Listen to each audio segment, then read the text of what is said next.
Welcome back to the Daily Line. I'm Jarvis Symes. Let's talk Major League Baseball right now. Had an excellent week last week. Also picked up a win over the weekend with the Padres up in Seattle. Just going to try and keep the flow going right now. Baseball has settled in. I like this. We're into late May. We got to start getting a real feel for how the teams are going to perform. Start things off with Detroit playing in Seattle. Mariners are just going into a tailspin throughout this season. Detroit is laying 122 because they've got their ace, Justin Verlander, on the mound tonight. He's going against Doug Fister. Fister's 3-2, leads the American League with a 1.96 ERA. That is an impressive number. He's been doing good things with a bad team behind him. Verlander, though, on the other hand, he's a 5-2 record. He's won 4 straight starts, and Detroit is 7-2 this season in his 9 outings. Verlander did not get a decision in his first 2 starts, but he's really picked up steam. You can see what kind of reasoning why the line has been Detroit at 122. On the road, Verlander has won 3 in a row, 3 straight games since his only road loss on the season, which was April 17th. Guess where? It was back in Seattle. I'm surprised Detroit's actually in Seattle twice in the season this so far, but they are. Now, Seattle can't hit. They've got the second worst average in Major League Baseball, batting .236 ahead of just the Houston Astros. Seattle is last in the American League West with they've got a 10-3 record at home. They don't beat many teams, and the fact that they did beat Verlander in his first appearance in Seattle, Safeco Field, makes me think that there's a little added incentive on Verlander to get this one back too. Detroit is 1 game back of Minnesota in the Central. They need a big game from Verlander.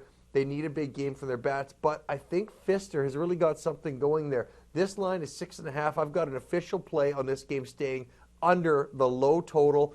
2 good ERAs, a team that can't hit. Playing 6.5, you're laying 105. Love that number as well. Let's run the bases right now. We've got a couple other games to look at. Texas is in Kansas City today. Texas laying 137. Obviously, you know they're going up against a bad team, but when you look at Texas, they're coming off a 7-game homestand. They had 2 overs and 5 unders, including 3 straight unders to finish.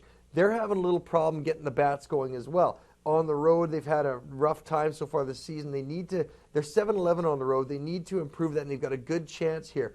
They're laying 137. The price is a little high. What I was looking at in this game is the over-under as well. I like this game to go over. Gil Miche's on the mound for Kansas City. He's 0-4 on the season with a 6.75 ERA. He has not had a break so far this year. I was really surprised. I looked at what Texas batting average was. They're 5th in the league. Who's got the number 1 average in the major leagues right now? Kansas City Royals. Did you know that? Honestly, did you know that Kansas City had the best average in Major League Baseball? I didn't until I checked it. It was a surprise.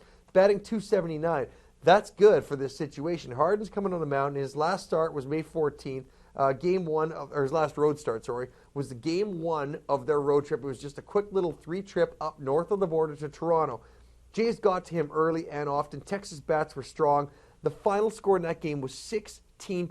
It was a barn burner. Now, this is the important part. 25 of the 26 runs in that ball game were scored before the 5th inning. Now, maybe if you know what kind of bullpen Kansas City Royals have, you know where I'm going with this. Harden, Miche, lots of bats coming up, lots of runs early, and one of the worst bullpens in baseball right now with the Royals. I like this game to go over. Obviously, the odds makers like it to go over as well because we've seen this game go from 9.5 over 10 up to 20. If you are going to bet it, you'd want to get in soon because I think this line could even hit 25. I do think this game's going to see double digits. So these teams are already in a point in the season where Kansas City has nothing to lose, and Texas needs to improve their play on the road. Look for the bats to come strong, but look for this game to go over 9.5 runs. Let's look at Toronto playing in L.A. This is game 2 of their series last night. Brett Cecil had a 6-0 shutout in L.A. That guy's pitching without his glasses, too. It's an amazing story today. You're reading on the net. Cecil's played 2 games now without his correct glasses on the road, but he's having great success, so he's going with it. Anyway, they've got Ricky Romero, one of the Toronto youngsters who's having a great season, 4-1 with a 2.71 ERA. Toronto is laying 107 because of Romero's success.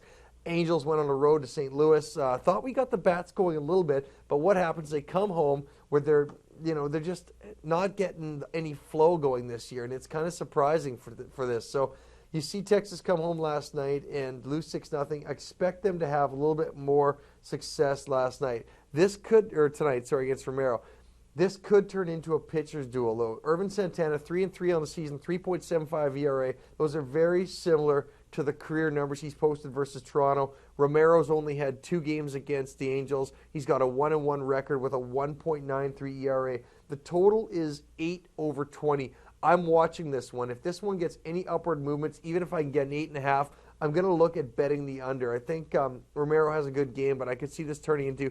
I actually kind of lean towards the Angels winning, but I'm not going to bet against Romero just yet. He started last year very strong. He fell off in the second half. This year, he's replicating that performance, and he's having a strong start. So I don't want to fade him right now because he could be on a roll. He could be one of those guys looking at double-digit wins, leading the league in that spot. So recapping just one play officially in baseball today, looking at Detroit and Seattle. I've got the under 6.5. I know it's a low number, but this one sets up for a profile that's been hitting at 70% since 1996. So I like this game staying under the total. That's my official play. Join us for the hockey up next. Join us at Daily Line for more baseball coverage. We'll see you in a bit.